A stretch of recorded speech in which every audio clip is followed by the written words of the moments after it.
My name is Eric Wallenberg. I've been organizing against racism in Burlington and at UVM since I moved here in 1999.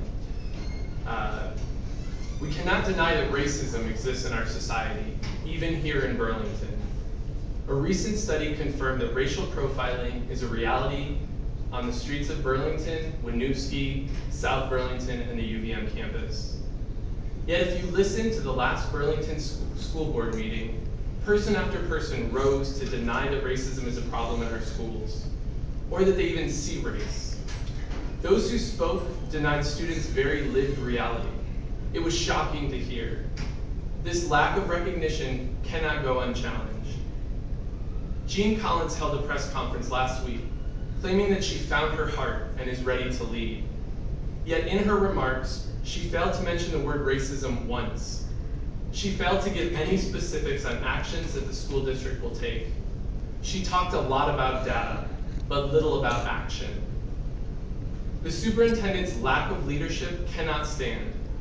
After 7 years, we should expect, and the students and the families in this district deserve, much, much more. Jean Collins has had plenty of opportunity to lead us into the 21st century, yet here we stand in a divided community.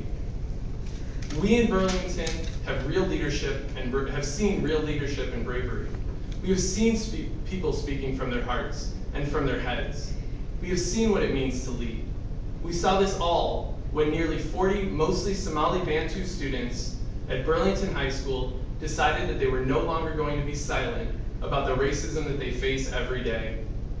They walked out of school and raised their voices for transformation, and they were concrete in naming every issue that they think needs to be addressed. They spoke against the racism of standardized tests that do not tell us anything about students' intelligence and abilities. They spoke against the racism that a superintendent and a principal have ignored for far too long, disregarding pleas of students for change in a district that sees a disproportionate number of suspensions of students of color. They spoke against the racism of being labeled statistical outliers, instead of being seen as people who need resources and equity in education. If you want to see leadership, take a look at the students speaking out for change. More importantly, listen to what they have to say and take action. Finally, I cannot end without mentioning a recent article in the local press, which quoted a religious leader in our community who stated that Jeannie Collins has been intimidated and that her aloneness is unseemly. With those of us in this community, those of us who have been educating against intolerance and fighting racism, what we find unseemly is that a religious leader would stand with a person of power before standing with those that the district has a mission to serve, before standing with the very students who bravely spoke out against racism. The discussion should be about what actions we can take to combat racism in our community and to serve the student population. While this superintendent has been at the helm, we have witnessed an unprecedented explosion of frustration at her inaction. She cannot overcome the betrayal felt in this community. We need leadership that is eager and confident to talk about issues of racism, inequality, justice, and transformation. We need transformational leadership. We are hopeful that the school board agrees and will take the next steps to find and secure that leadership. Thank you.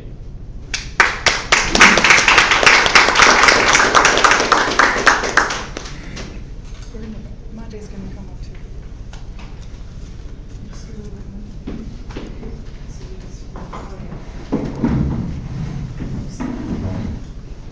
My name is Shadir Mohammed, and I'm Vice President of Somali Bank Community Association of Vermont. And I also have a student at Burlington High School. On April 19, 2005, a student organized a protest occurred at Burlington High School. While it's unfortunate, the students felt the need to take this action. We feel it was necessary to get the wider Burlington community to actively discuss the current inability of Burlington School District to meet the needs of many of its students. including those who belong to a Somali Bantu community. We fully support the student protest. We expect that positive change will happen, both in the BSD and the wider Burlington community, as students concerned over the school failing to meet their needs are listened and responded to accordingly.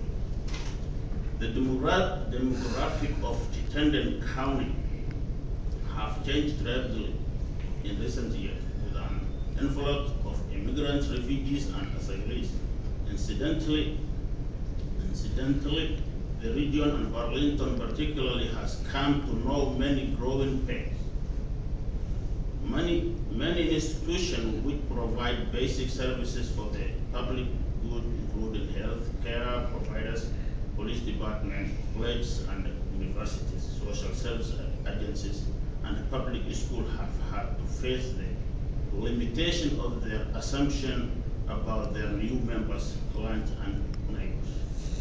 In regards to BSD, many promises and plans have been made about changing its policies to make it a more just, equitable, and culturally competent. To move forward, we feel that serious change in how the BSD defines and acts upon its relationship to New America communities is needed. We feel that in order to meet the needs of students, the